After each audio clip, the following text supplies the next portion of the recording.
Bobo ka ba? O bobo ka lang umintindi ng mga road signs? Dahil kung oo, nasa tamang video ka. Dahil dito mo malalaman kung tama ba ang ginagawa mo tuwing nasa daan ka. At syempre, makakapulutan mo kami ng aral kung tama ba ang mga pagkaintindi mo sa mga road signs para iwas na rin sa mga kaeng-engan mo. Ganun.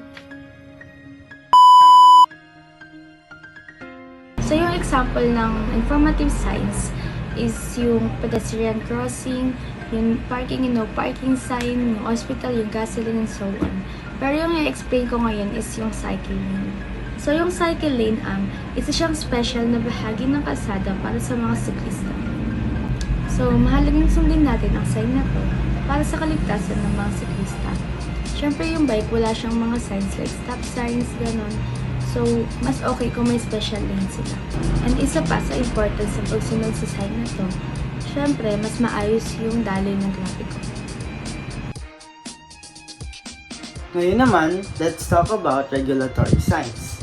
Pero first of all, ano nga ba ang regulatory signs?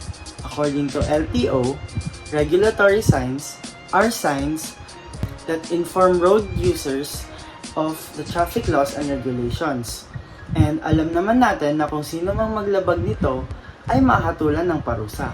Ang no jaywalking sign ay isang regulatory prohibition sign na ipinagbabawal ang pagpapatawid ng mga pedestrian sa isang undesignated na area. Ang purpose ng no jaywalking sign ay ang pag-ensure ng pedestrian safety, especially sa mga pedestriang tumatawid sa mga crosswalks o di kaya mga intersection. It works by directing the pedestrians na tumawid sa tamang tawiran like pedestrian crossings. And as I have said earlier, that failure to comply with this sign may lead to penalties and fines. And hindi lang yon, ang masama pa dito, it can cause accidents like pwede kang masagasaan or maapektuhan pa yung driver na nakasagasa sa'yo dahil sa kamangmangan mo, diba? So, dapat talagang sundin natin itong no jaywalking sign, not just for our safety as pedestrians, but for the safety of other people as well sa road. Ang traffic lights ay isang sign or warnings na usually mo siya makikita sa intersections or pedestrian crossing. Kinokontrol nito ang trapiko at meron tong tatlong kulay ng ilaw. Isang red, isang green, at isang yellow. Ayan yung mga sign na pwede ka nang tumawid, mag-stop, at saka pwede ka nang umandar.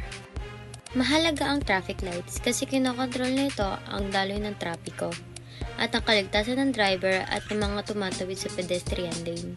Pinapanatili nito ang kaayusan sa kalsada. Pag hindi naman natin ito sinunod, maaaring marami aksidente ang mangyari.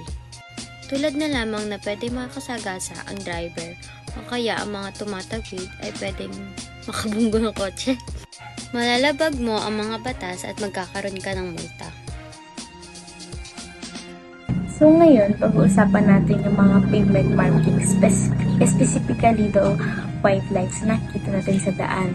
So yung white lines na nakikita natin sa daan, mostly diba pag may mga police or may mga na traffic lights, din natin sila nakikita kasi sila yung nagsiseparate pag may traffic, ganun. Para kung saang line ka man, nandoon dapat mag-stick ka lang doon. So basically, mayroong tatlong uri ng white lines. Una nating i-discuss is yung broken white lines. Sa broken white lines, pwede kang mag-overtake dun sa mga broken between the lines. Kung naman siya, is safe to do so, pwede kang mag-overtake doon. Pag solid white lines, ini-discourage talagang, hindi naman siya pinagbabawal, pero ini-discourage siya kasi mas more delikado mag-overtake dun sa solid white lines kasi nga, dire-diretso yung mga sasakyan tsaka mabibilis. And then, yung lastly is yung double solid white lines. Yun talaga, kung sa solid white lines, hindi siya pinagbabawal na mag-cross or mag-overtake, ganun.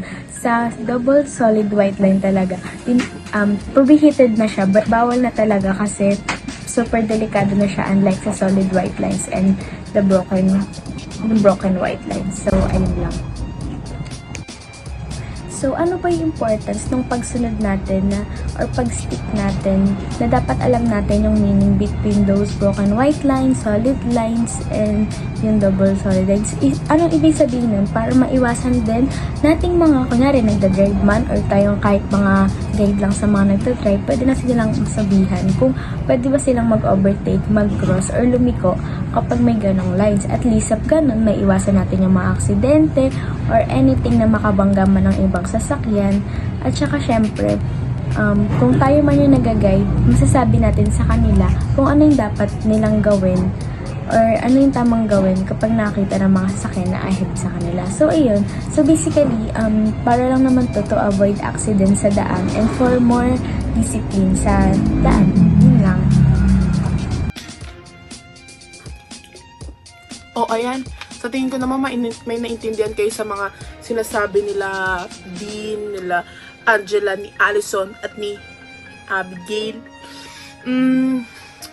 Dahil kung hindi, ulitin mo yung mga pinapanood mo dahil sayang yung mga laway namin sa inyo. Kung may naintindihan ka naman, sana gamitin mo yun upang maging ligtas ka at ang iyong kapwa driver, lalo na ang inyong pasahero. At sana, tuwing may nakikita kayong mga road signs, is matutunan nyo siyang intindihin at huwag baliwalain lang dahil sa simpleng road sign ay posibleng maligtas nito ang buhay nyo. 'Di ba?